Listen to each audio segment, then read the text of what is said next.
বন্ধুরা, জীবনে আমরা অনেক সময় ভাবি কেন কিছু মানুষ খুব সহজে সাফল্য অর্জন করে, আবার কিছু মানুষ যতই মেধাবী হোক পিছিয়ে থাকে। আজ আমি তোমাদের শোনাব সাজিদ নামে এক ছেলের গল্প, যে শিখেছিল কিভাবে মনকে নিয়ন্ত্রণ করতে হয়, এবং সেই শক্তি তাকে বদলে দিয়েছিল পুরো জীবন। এই গল্পটা শুধু অনুপ্রেরণা নয়, এটা তোমাকে দেখাবে যদি তুমি মনোযোগ দাও, ধৈর্য রাখো আর নিজের উপর বিশ্বাস রাখো, তবে কোনো স্বপ্নই অসম্ভব নয়।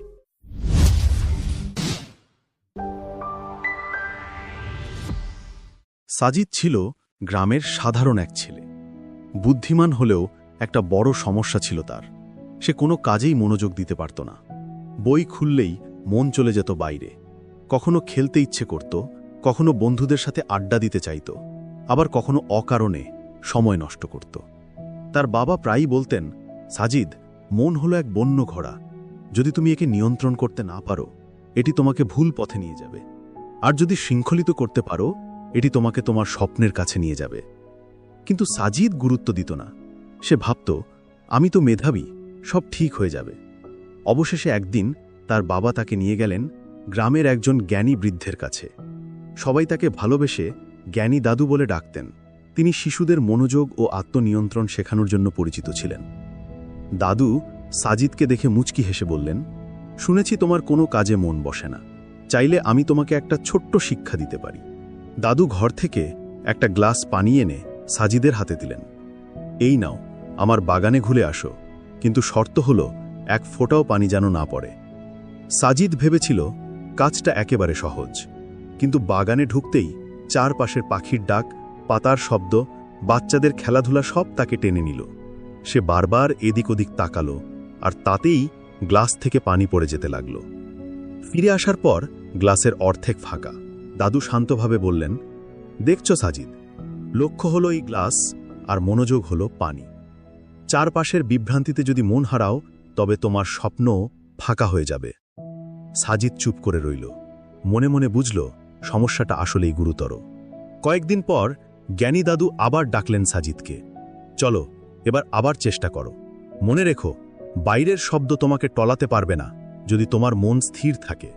সাজিদ এবার সাবধানে গ্লাস হাতে নিল। বাগানে হাঁটতে হাঁটতে আবার পাখির ডাক, হাসাহাসি, এমনকি হঠাৎ এক কুকুরও তার পাশ দিয়ে দৌড়ে গেল। কিন্তু এবার সাজিদ চোখ সরাল না।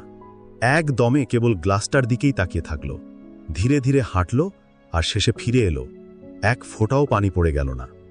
দাদু খুশি হয়ে হেসে বললেন, বাহ, এবার তুমি বুঝেছ, মন যদি শক্ত আর শৃঙ্খলিত হয়, বাইরের কোনো কোলাহলই তোমাকে টলাতে পারবে না। সেদিন থেকে সাজিদ নিজের জীবনে পরিবর্তন আনল। পড়াশুনোর সময় ফোন দূরে রাখত, ছোট ছোট অভ্যাসে মনোযোগ গড়ে তুলত। ধীরে ধীরে সে হয়ে উঠল অন্যরকম।